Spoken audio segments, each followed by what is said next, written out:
Да, друзья, всем привет! Мы из Украины. Сегодня покажу видео, как выглядит тот район частного сектора, в который попала ракета в ночь с 7 на 8 марта в городе Сумы. Вот это жилой район, который бомбили русская авиация. И попали в абсолютно вот спальный район. Вы видите, здесь обычные дома.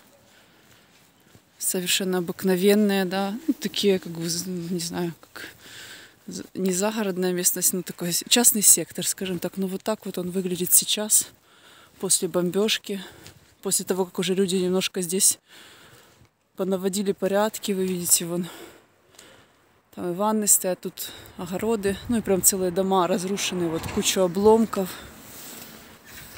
Вот так вот выглядит этот район сейчас, после вашего русского мира. Вот. И это не смешно. Это очень-очень, знаете, идешь по этим улицам и хочется плакать от того, что происходило. И хочется кричать всем тем, кто в России голосует там за войну и говорят, какой Путин классный, молодец. Вот хочется им показать это. И сказать: ребята, если в ваш район вот такое вдруг прилетит, вы будете за войну? Если ваши дома в России начнут выглядеть вот так вот. Да, то есть, видите, здесь обычный спальный райончик, то есть некоторые дома еще более-менее здесь, слава богу. Это чудо просто, что так получилось. Но в основном вот в этом районе сейчас вот так.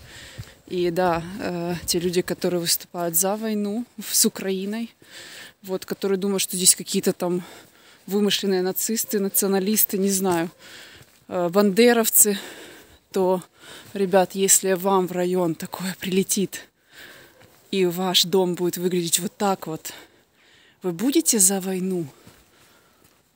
Я очень сомневаюсь. Пока вас это не коснулось, вы голосуете за войну против каких-то странных укров, которые, ну, я даже не знаю, это какие-то сказочные укры, о которых вам рассказывали. Это просто сказочные, выдуманные какие-то бандеровцы, нацисты. Их здесь нет, просто нет.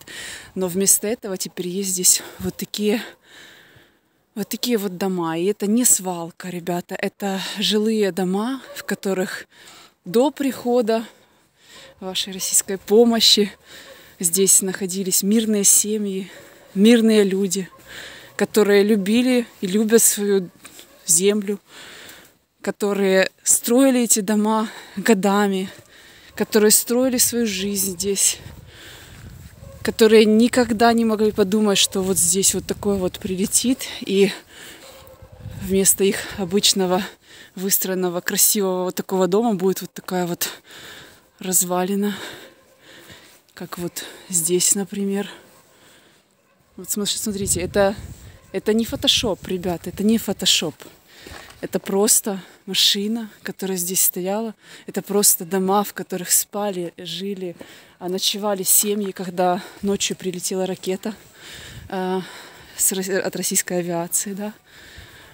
То есть Россия напала на абсолютно мирные города Украины. И вот одни из последствий мы можем видеть в этом районе, в этом вот именно месте. Вы видите, это не свалка, это просто до этого жилой массив, который сейчас стараются снова отстраивать, но пока что вот здесь вот так вот все в руинах, ребята. Ну и знаете, хочется сказать всем тем, кто выступает за войну с Украиной, ну, есть определенные законы жизни, да, что посеешь, что и пожнешь. Есть определенные законы жизни, это не рой яму другому. И есть такое, знаете, народное правило о том, что жизнь круглая, да, ребят. Вот то, что вы желали нам, ну, мне очень жаль. Мне жаль, что Вы за это выступаете, вы за эти разруху вот эту. Абсолютно непонятно,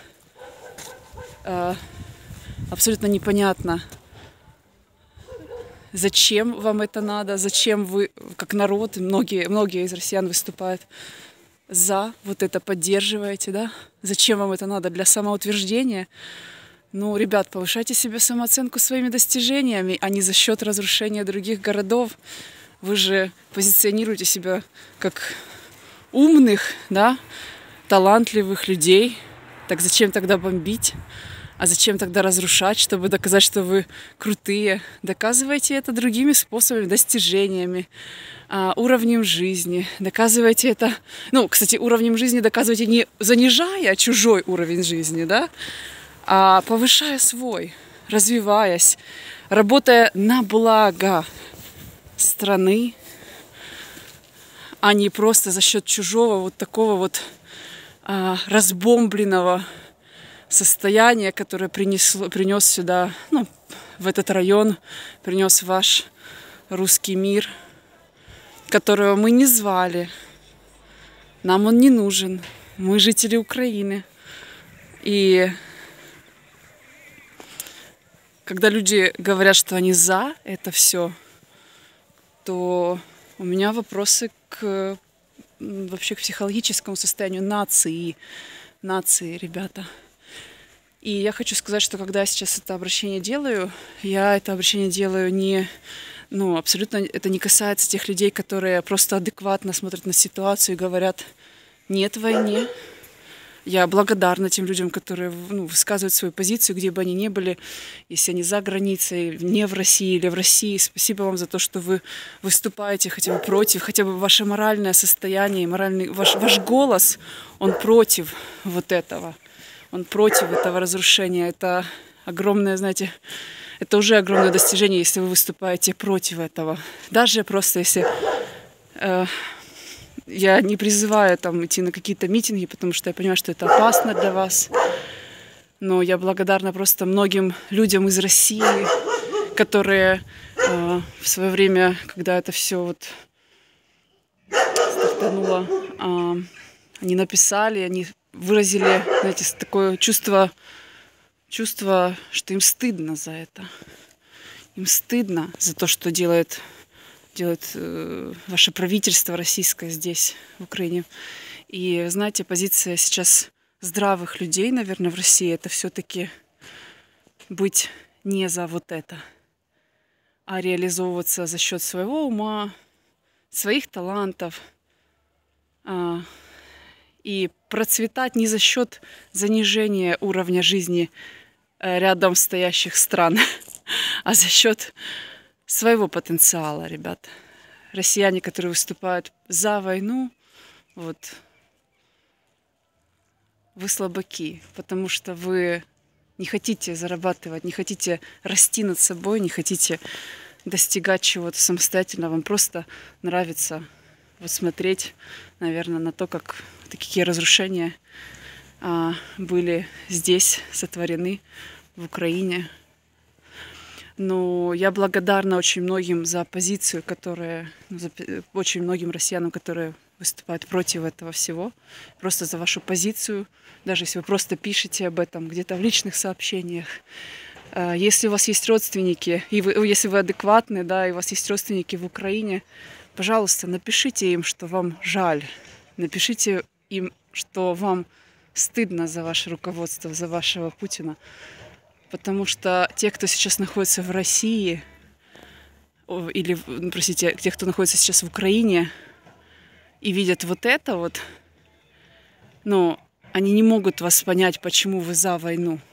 Потому что вы сами видите, что приносит ваша позиция, будучи за войну. Но тем, кто оценивает ситуацию логически, мудро и выступает против войны, ну, я благодарю.